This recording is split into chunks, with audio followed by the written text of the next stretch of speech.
Hello guys, welcome to study with Pooja. और आज हम लोग डिस्कस करने जा रहे हैं 3 जुलाई की करंट अफेयर्स। डियर एस्पिरेंट, अगर आपने अभी तक की इस चैनल को सब्सक्राइब नहीं किया है तो सब्सक्राइब कर दें, बेल आइकन को प्रेस कर दें जिससे आने वाली वीडियो की नोटिफिकेशन आपको मिल जाएगी। आइए डिस्कस करते हैं 3 जुलाई के कुछ महत्वपूर्ण क्वेश्चंस को। और ये मैं आपसे वादा करती हूँ कि अगर आप मेरे साथ करंट अफेयर्स में जुड़े हैं तो एक जो है स्ट्रॉन्ग आपका करंट अफेयर्स में स्ट्रॉन्ग पूरा बन जाएगा फोकस। तो यहाँ पर आप देखेंगे कि स्ट्रांगली आप तैयार कर पाएंगे, जो है एक प्रबल दावेदार हो जाएंगे करंट अफेयर्स के। तो आइए डिस्कस करते हैं यहाँ पर फर्स्ट क्वेश्चन। हाल ही में आईसीसी के अध्यक्ष पद से किसने इस्तीफा दिया? तो आईसीसी इंटरनेशनल क्रिकेट काउंसिल, और आईसीसी जो है यानी क्रिकेट बोर्ड के लिए जो अंतरराष्ट्रीय स्तर पर आईसीसी जो बनाई जाती है, तो इंटरनेशनल क्रिकेट काउंसिल फुल नाम है। तो आईसीसी के अध्यक्ष पद से किसने इस्तीफा दिया है? तो शशांक मनोहर, जो कि काफी समय से थे, तो इन्होंने अध्यक्ष पद से इस्तीफा दिया है। तो अगर इसका आंसर लिखा जाए शशांक मनोहर।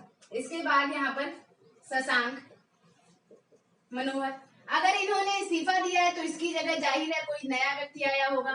तो इमरान ख्वाजा जो है यानी शशांक मनोहर ने इस्तीफा दिया है और इनके स्थान पर नए मेंबर जो आए हैं वो इमरान ख्वाजा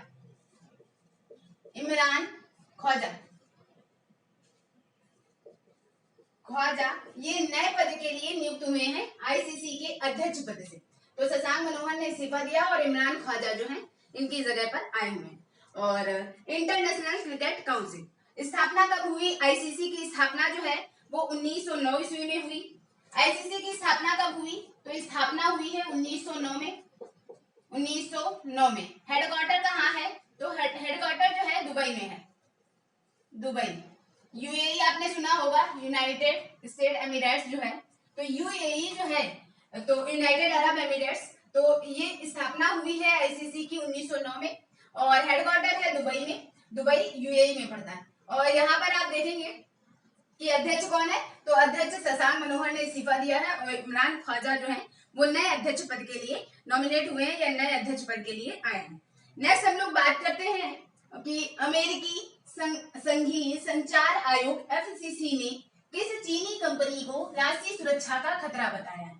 तो चाइनीज कंपनी के बारे में आजकल आप बहुत न्यूज में सुन रहे होंगे कि काफी जो है इसमें काफी जो है एक तरह से कहते हैं धोखा वगैरह की डाटा को चोरी करना, ये सारे केसेस मिलने लगे थे। तो भारत ने जैसे यहाँ पर 59 एप्स को बैन कर दिया है भारत में, चाइनीज के टिकटॉक वगैरह। तो यहाँ पर आप देखेंगे जो अमेरिकी एजेंसी है, तो अमेरिका भी काफी दिन से चाइनीज से बदला लेना चाह रहा है और अमेरिकी संघीय संचार आयोग ने तो ये जो चीनी कंपनी थी इसकी 2 कंपनियों को ही खतरा बता दिया है।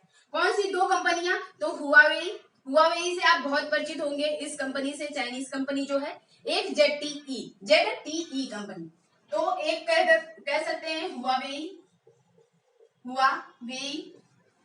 और दूसरी कंपनी है चाइनीज जेडटीई कॉर्पोरेशन। तो इन 2 चाइनीज कंपनियों को अमेरिकी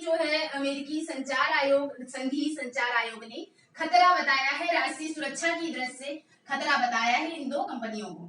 ठीक है, नेक्स्ट हम लोग बात करते हैं। तो नेक्स्ट है क्वेश्चन, किस राज्य ने हाल ही में आषाढ़ी अकादमी मनाई? तो किस राज्य सरकार ने हाल ही में आषाढ़ी अकादमी जो मनाई है?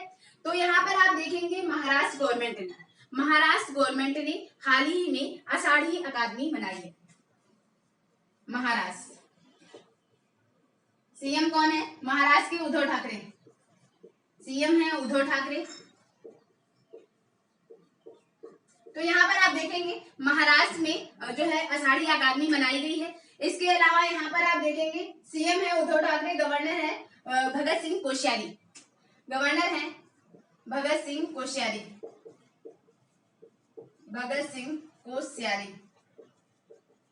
ठीक है, तो महाराष्ट्र के बारे में अगर हम लोग जो है इम्पोर्टेंट, अगर आप फर्स्ट डे से कनेक्ट हैं तो महाराष्ट्र में और क्या चीजें हुई हैं? महाराष्ट्र में प्लाज्मा थेरेपी परीक्षण लॉन्च किया गया है।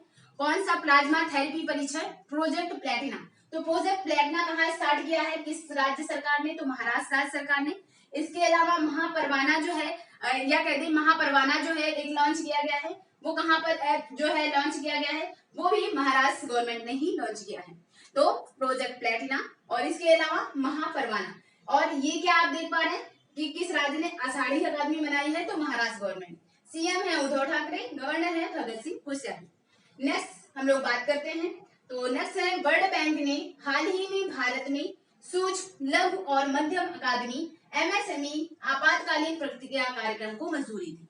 तो एमएसएमई जो है क्या है, यानी micro small and medium enterprises. MSME का फुल फॉर्म क्या है, तो एमएसएमई का फुल फॉर्म है micro small and medium enterprises, सूक्ष्म लघु और मध्यम अकादमी। इस एमएसएमई क्वेश्चन से आप लगातार तीनों दिन से परिचित हो रहे होंगे, 1 जुलाई, 2 जुलाई और 3 जुलाई। तो एमएसएमई जो है micro small and medium enterprises जो है, ये क्या कार्य कर रहा है, ये जो प्रवासी भारतीय वगैरह आ रहे हैं, तो छोटे छोटे उद्योग जो है, छोटे छोटे उद्योग लगाने पर 3 साल के लिए परमिशन इन्हें नहीं जरूरत होगी। 3 साल के लिए जो है अगर कोई फैक्ट्री या छोटे उद्योग लगाते हैं तो इनके लिए 3 साल के लिए परमिशन नहीं जरूरी होगी। तो वर्ल्ड बैंक से रिलेटेड, जैसे वर्ल्ड बैंक के सीईओ कौन है एक तरह से, तो Anshula Kant. And world bank के प्रेसिडेंट कौन है, तो वर्ल्ड बैंक के प्रेसिडेंट है डेविड मलपास। वर्ल्ड बैंक के प्रेसिडेंट कौन से हैं, डेविड मलपास। एंड जो है एमडी कौन है, तो एमडी है अंशुला कांत। अगर यहाँ पर कहें वर्ल्ड बैंक के एमडी हैं अंशुला कांत और वर्ल्ड बैंक के जो है प्रेसिडेंट जो है, प्रेसिडेंट डेविड मलपास, ठीक है। और वर्ल्ड बैंक ने हाल ही में भारत में सूक्ष्म लघु और मध्यम अकादमी यानी एमएसएमई आपातकालीन प्रतिक्रिया, एमएसएमई के लिए 3 क्वेश्चन 1 जुलाई से मैंने जो क्वेश्चन कराया micro small and medium enterprises कि एमएसएमई के लिए अध्यादेश कौन लाया, तो भारत में एमएसएमई के लिए अध्यादेश लाई असम गवर्नमेंट, ठीक है। दूसरा क्वेश्चन मैंने कराया एमएसएमई के लिए जो है शिमला ने क्या किया है, तो एमएसएमई के लिए 100 प्रमाणन की मंजूरी किसने दी है, 100 प्रमाणन की मंजूरी जो दी है एमएसएमई के लिए वो शिमला ने दी है। तीसरा क्वेश्चन आज यहाँ डिस्कस करना है 3 जुलाई का कि वर्ल्ड बैंक ने हाल ही में जो भारत में एमएसएमई आपातकालीन प्रतिक्रिया है इस कार्यक्रम को मंजूरी दी है, तो वर्ल्ड बैंक ने इसके लिए पैसा दिया है। और वर्ल्ड बैंक ने कितना पैसा दिया है, तो इसके लिए 750 अमेरिकी डॉलर। कितना पैसा, 750 अमेरिकी डॉलर वर्ल्ड बैंक ने दिया है। 750 जो है मिलियन डॉलर आप यहाँ पे मुद्रा देख पा रहे होंगे, तो 750 मिलियन अमेरिकी डॉलर की मंजूरी दी है वर्ल्ड बैंक ने, ठीक है। आई होप आप ये तीनों क्वेश्चन आपको याद हो गए होंगे। फिर नेक्स्ट क्वेश्चन है किस क्षेत्र को 6 महीने के लिए अशांत क्षेत्र घोषित किया गया है, तो किस क्षेत्र को 6 महीने के लिए अशांत क्षेत्र घोषित किया गया है, तो नागालैंड रीजन को। किस क्षेत्र को, नागालैंड, अशांत क्षेत्र घोषित किया है नागालैंड, ठीक है। तो यहाँ पर आप देखेंगे जो नागालैंड है यहाँ पर 6 महीने के लिए अशांत क्षेत्र घोषित कर दिया गया है नागालैंड। के बाद आप देखेंगे नेक्स्ट क्वेश्चन है मत्स्य संपदा का पहला संस्करण किसने लॉन्च किया, तो मत्स्य संपदा जो मत्स्य के जो है एक तरह से केंद्रीय मंत्री बनाए गए होंगे, मत्स्य और पशुपालन उद्योग और डेयरी उद्योग तीनों के लिए एक जो मंत्री हैं वो गिरिराज सिंह हैं। और गिरिराज सिंह जो है वो मत्स्य संपदा का पहला संस्करण किसने लॉन्च किया, जो मत्स्य उद्योग के मंत्री होंगे केंद्रीय मंत्री, तो कह सकते हैं मत्स्य उद्योग केंद्रीय जो है एक तरह से पशुपालन, मत्स्य उद्योग और डेयरी उद्योग के केंद्रीय मंत्री कौन है, गिरिराज सिंह। तो इन्हीं ने ये कार्य किया है, मत्स्य संपदा का पहला संस्करण लॉन्च किया है गिरिराज सिंह। अब इन्होंने जो है ये संस्करण लॉन्च करने के दौरान जो मछुआरे वगैरह होते थे वो कैसे कम यानी कम लागत में ज्यादा इन्वेस्टमेंट या ज्यादा पैसा कमा सकते हैं, उसके लिए पहला संस्करण लॉन्च किया है गिरिराज सिंह, ठीक है। नेक्स्ट बात करते हैं आईओसी की नए अध्यक्ष का कार्यभार किसने संभाला है, तो आईओसी के नए अध्यक्ष का कार्यभार किसने संभाला है। आईओसी क्या है, आईओसी जो है इंडियन ऑयल कॉर्पोरेशन, आईओसी क्या है, इंडियन ऑयल कॉर्पोरेशन है। तो नए अध्यक्ष जो है श्रीकांत माधव जो है वो नए आईओसी की अध्यक्ष बनाए गए हैं, श्रीकांत माधव वैद्य,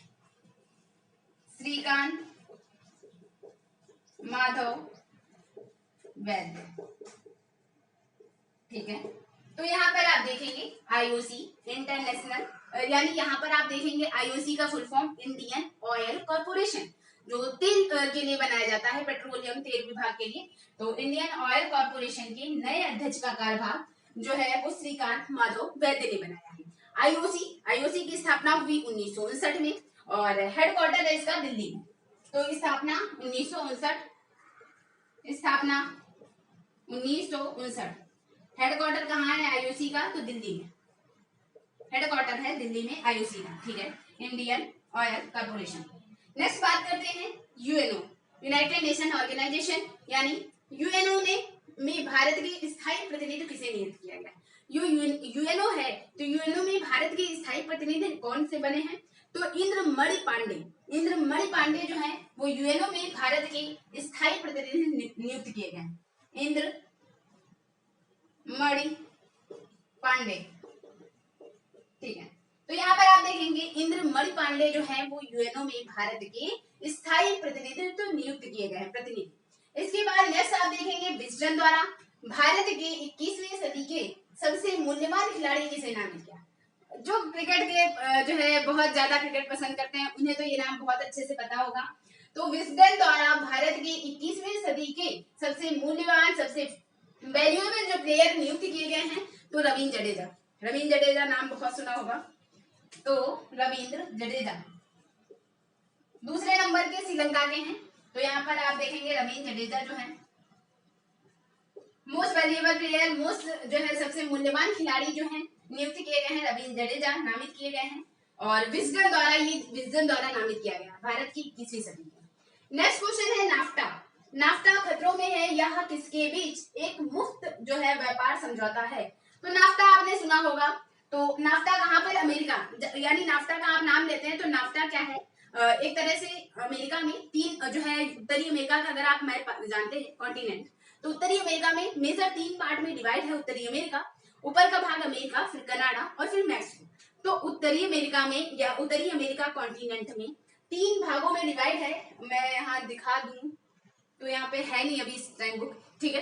तो उत्तरी अमेरिका में 3 भागों में बटा हुआ है उत्तरी अमेरिका, यानी अमेरिका, कनाडा और मैक्सिको। इन तीनों के बीच एक ट्रेड, एक समझौता है जो कि मुक्त होता है, यानी मुक्त व्यापार समझौता है इन तीनों के मध्य। तो आई थिंक 1 मिनट, उत्तरी अमेरिका, तो उत्तरी अमेरिका यहाँ पर आप देखेंगे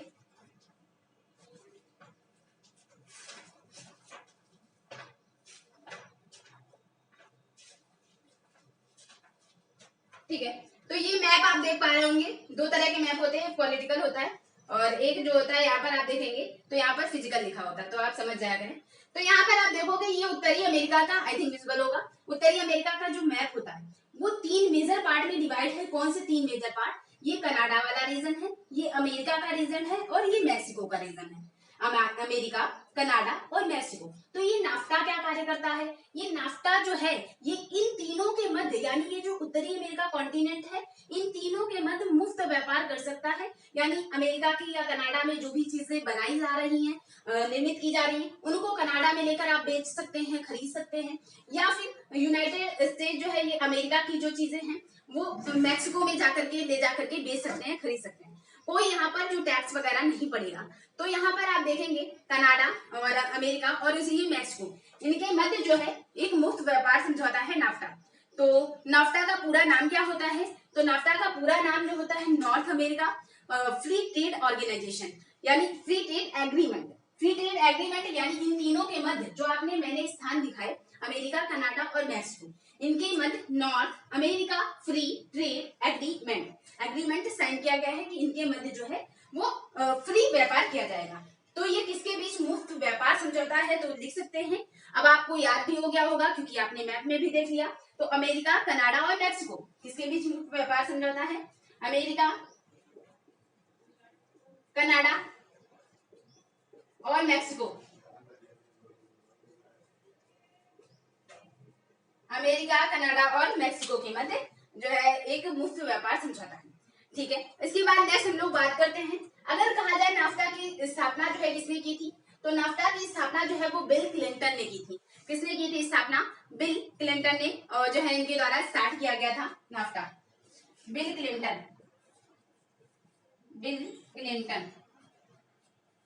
आप अपनी कॉपी में ये नोट्स बना करके रोज के डेली बेसिस पे 10 से 12 क्वेश्चन लिख सकते हैं। और नेक्स्ट आप देखेंगे, नेक्स्ट है विश्व खेल पत्रकार दिवस कब मनाया जाता है। तो जैसे ही आपने डेट पूछा जाए कि विश्व खेल पत्रकार दिवस 2 जुलाई को मनाया गया है। 2 जुलाई को क्या विश्व खेल पत्रकार दिवस 2 जुलाई को मनाया गया, ठीक है। तो यहाँ पर आप देखेंगे 1 जुलाई को क्या हुआ, तो डॉक्टर डे हुआ, नेशनल अकाउंट डे हुआ। और इसके अलावा यहाँ पर आप देखेंगे तो 2 जुलाई को क्या हो रहा, तो 2 जुलाई को विश्व खेल पत्रकार दिवस मनाया जाता है 2 जुलाई को, ठीक है। नेक्स्ट क्वेश्चन है किस राज्य के मुख्यमंत्री ने ई ग्रंथालय का उद्घाटन किया है।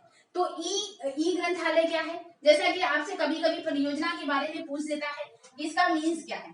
तो इसका मीन्स क्या है, ई ग्रंथालय का मीन्स क्या है। ई ग्रंथालय का मीन्स है कि जितने भी स्कूल कॉलेजेस या यूनिवर्सिटीज हैं, विद्यालय हैं, उनकी जो है सभी बुक्स बच्चे एक ही जगह पढ़ सकें। उन सभी यूनिवर्सिटीज और विश्वविद्यालयों की बुकों को सारे जो स्टूडेंट हैं वो एक जगह पढ़ सके, किसके माध्यम से, ई ग्रंथालय के माध्यम से। और ई ग्रंथालय जो है किस राज्य सरकार ने लॉन्च किया, या कहा जाए कि किस राज्य के मुख्यमंत्री ने ई पोर्टल या ई ग्रंथालय जो है लॉन्च किया है। तो ई ग्रंथालय के लिए जो है एक तरह से कह दें उत्तराखंड गवर्नमेंट ने, उत्तराखंड गवर्नमेंट। ई ग्रंथालय किसने लॉन्च किया, उत्तराखंड, ठीक है। तो उत्तराखंड गवर्नमेंट, जैसे ही आपने उत्तराखंड नाम लिया तो उत्तराखंड के सीएम हैं त्रिवेंद्र सिंह रावत। उत्तराखंड के सीएम कौन है, मुख्यमंत्री त्रिवेंद्र सिंह रावत हैं। और इसके अलावा गवर्नर कौन है, तो बेबी रानी मौर्य।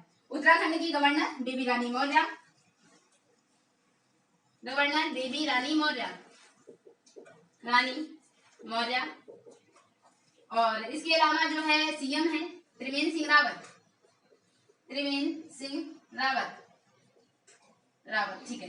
तो यहाँ पर आप देखिए उत्तराखंड, जिसको फूलों की घाटी बोला जाता है।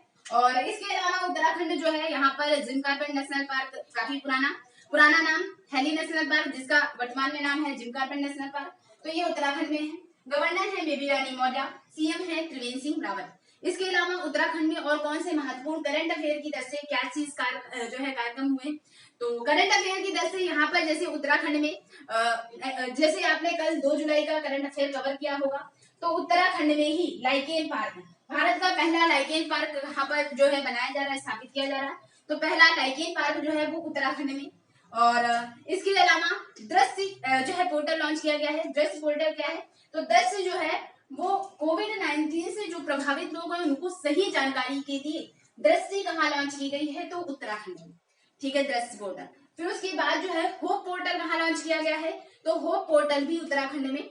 और होप क्या है, तो होप जो है यानी कहा जाए कि किसी को भी एवरी टाइम जो है उससे हेल्प की जा सकती है। अगर कोई जो है कोविड वगैरह से प्रभावित है तो हर जगह उसकी हेल्प की जाएगी।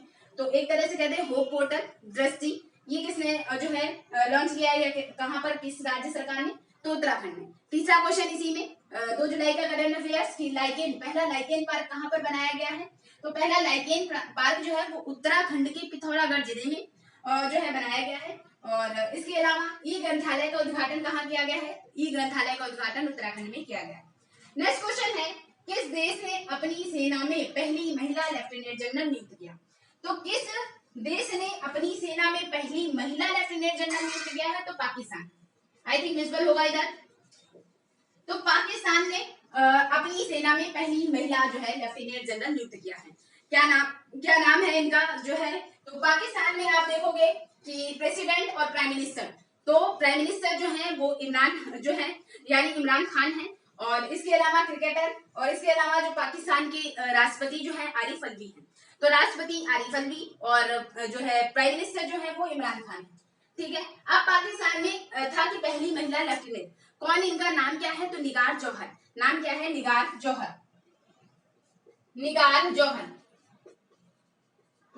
जौहर है नाम। और इन्हें पहली महिला लेफ्टिनेंट जनरल नियुक्त किया गया है पाकिस्तान की। इसके अलावा जो पाकिस्तान है वो पहला ऐसा देश है जिसने जो है अपने प्रतिनिधि मंडल में जो है अपने जो है ट्रांसजेंडर महिला को भेजा, जिनका नाम था ऐसा मुगल को पहली ट्रांसजेंडर महिला जिसे यूनाइटेड नेशन में पाकिस्तान ने, ऐसा देश जिसने पाकिस्तान में पहली ट्रांसजेंडर महिला को भेजा है अपने प्रतिनिधि के रूप में, वो देश भी है पाकिस्तान। तो यहाँ से पाकिस्तान से और क्या क्वेश्चन बन सकता है स्टैटिक जीके अगर कनेक्ट की जाए तो पाकिस्तान जो है, पाकिस्तान और भारत के मध्य डिवाइडिंग रेंज जो है वो किसे बोला जाता है, तो रेड क्लिफ लाइन जो है डॉक्टर जो है यानी यहाँ पर रेड क्लिफ सर ने जो है डिवीजन किया था, तो उन्हीं के नाम पर भारत और पाकिस्तान की विभाजन रेखा का नाम पड़ गया। भारत पाकिस्तान की विभाजन रेखा जो है वो red Cliff line, Bharat Afghanistan के बीच की जो है विभाजक रेखा वो डूरंड रेखा। इसके अलावा आप देखते हैं जैसे कि उत्तरी अमेरिका और यानी कहा जाए अमेरिका और कनाडा के मध्य तो 49 डिग्री पैरेलल। और इसके अलावा जैसे जो है इसके अलावा जैसे भारत और बांग्लादेश के मध्य शून्य रेखा का विभाजन होता है। तो आई होप इस तरह से हम लोग डेली बेसिस पे कुछ ना कुछ स्टैटिक जीके कनेक्ट करके कवर करते रहेंगे। और आई होप आपको आज का सेशन अच्छा लगा होगा। अच्छा लगा हो तो लाइक करिए, कमेंट करिए, do subscribe my channel. Thank you दोस्तों, ऑल द बेस्ट। मिलते हैं हम लोग नेक्स्ट वीडियो में और एक बेहतर तैयारी शुरुआत करते हैं हम लोग। तो थैंक यू दोस्तों, ऑल द बेस्ट। सब्सक्राइब करें इस चैनल को, शेयर करें।